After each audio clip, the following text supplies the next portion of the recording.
Egolessness. Precisely because the ego, the soul, and the self can all be present simultaneously, we can better understand the real meaning of egolessness, a notion that has caused an inordinate amount of confusion. But egolessness does not mean the absence of a functional self. That's a psychotic, not a sage. It means that one is no longer exclusively identified with that self. One of the many reasons we have trouble with the notion of egoless is that people want their egoless sages to fulfill all their fantasies of saintly or spiritual, which usually means dead from the neck down, without fleshy wants or desires, gently smiling all the time. All of the things that people typically have trouble with: money, food, sex, relationships, desire. They want their saints to be without. Egoless sages are above all that, is what people want. Talking heads is what they want.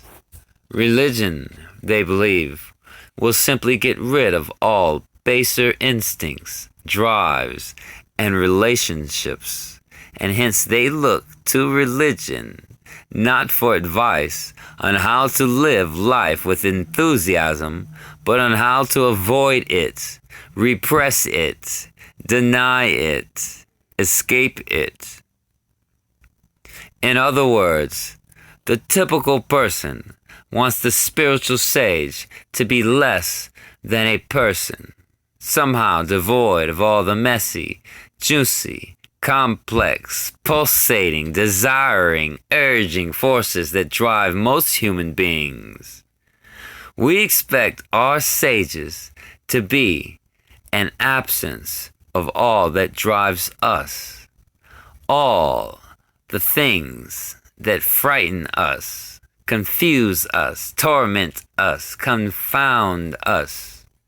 We want our sages to be untouched by them altogether. And that absence, that vacancy, that less than personal is what we often mean by egoless. But egoless does not mean less than personal. It means more than personal. Not personal minus, but personal plus. All the normal personal qualities, plus some transpersonal ones. Think of the great yogis, saints, and sages, from Moses to Christ to Padmasambhava. They were not feeble-mannered, malquote, but fierce movers and shakers. From bullwhips in the temple to subduing entire countries, they rattled the world on its own terms, not in some pie-in-the-sky piety. Many of them instigated massive social revolutions that have continued for thousands of years, and they did so not because they avoided the physical, emotional, and mental dimensions of humanness and the ego that is their vehicle, but because they engaged them with a drive and intensity that shook the world to its very foundations. No doubt, they were also plunged into the soul, deeper, psychic, and spirit, formless self, the ultimate source of their power. But they expressed that power and gave it concrete results precisely because they dramatically engaged the lower dimensions through which that power could speak in terms that could be heard by all. These great movers and shakers were not small egos. They were, in the very best sense of the term, big egos, precisely because the ego, the functional vehicle of the gross realm, can and does exist alongside the soul, the vehicle of the subtle, and the self, vehicle of the casual. To the extent these great teachers moved the gross realm, they did so with their egos, because the ego is the functional vehicle of that realm.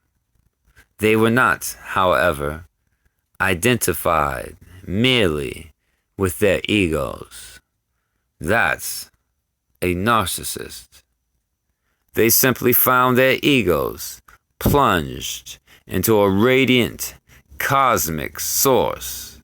The great yogis, saints, and sages accomplished so much precisely because they were not timid little toadies, but great big egos plunged into the dynamic ground and goal of the cosmos itself, plunged into their own higher self, alive to the pure Atman, the pure I, that is one with Brahman. They opened their mouths, and the world trembled, fell to its knees, and confronted its radiant God. Saint Teresa was a great contemplative. Yes, and Saint Teresa is the only woman ever to have reformed an entire Catholic monastic tradition. Think about it.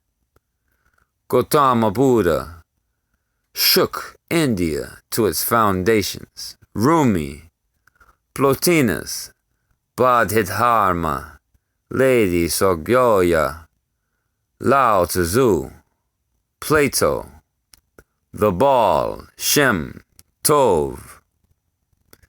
These men and women started revolutions in the gross realm that had lasted hundreds, sometimes thousands of years, something neither Marx, nor Lenin, nor Locke, nor Jefferson can yet claim, and they did not do so because they were dead from the neck down. No, they were monumentally, gloriously, divinely big egos plunged into a deeper psychic, which was plugged straight into God.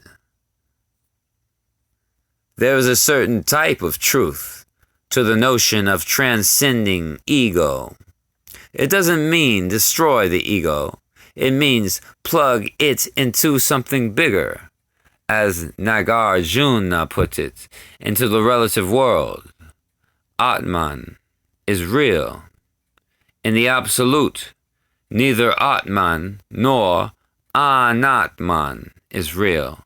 Thus, in neither case is Anatta a correct description of reality. The small ego does not evaporate.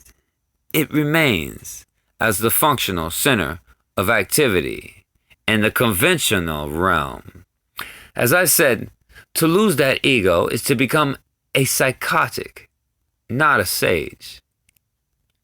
Transcending the ego, thus, actually means to transcend but include the ego in a deeper and higher embrace.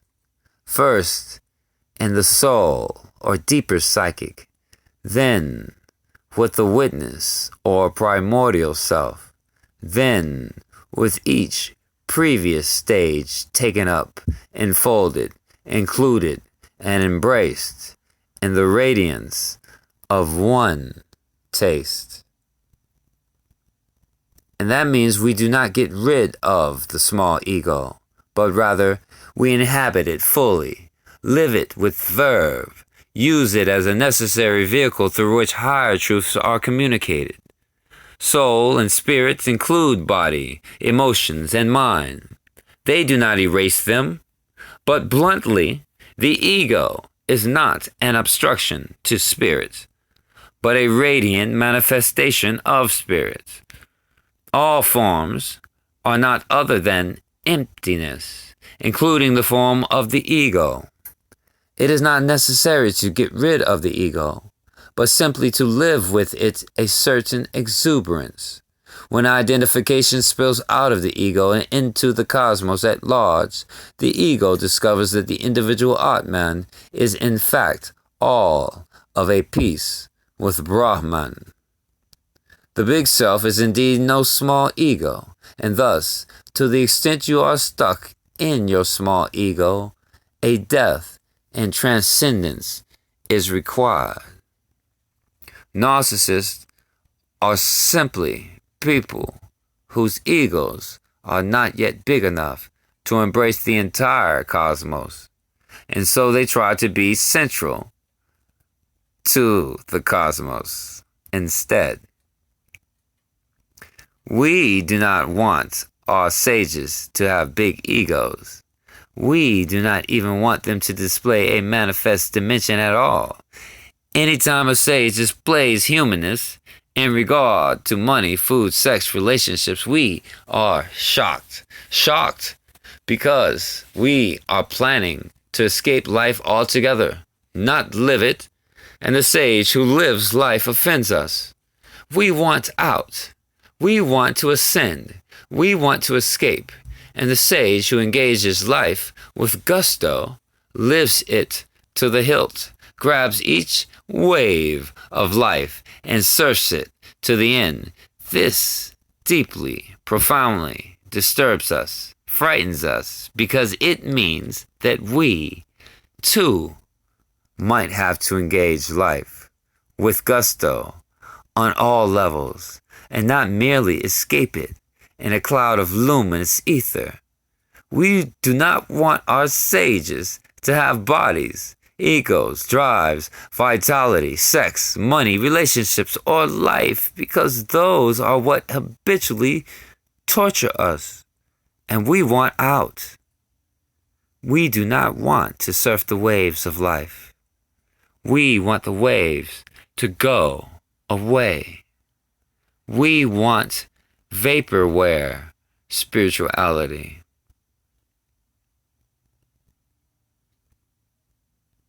The integral sage, the non-dual sage, is here to show us otherwise.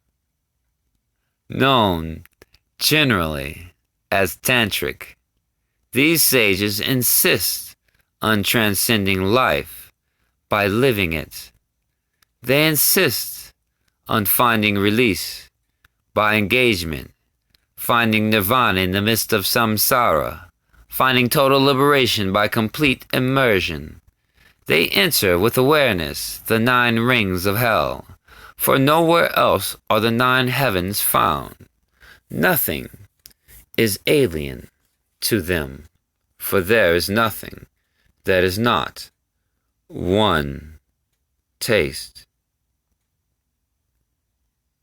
Indeed, the whole point is to be fully at home in the body and its desires, the mind and its ideas, the spirit and its light, to embrace them fully, evenly, simultaneously, since all are equally gestures of the one and only taste.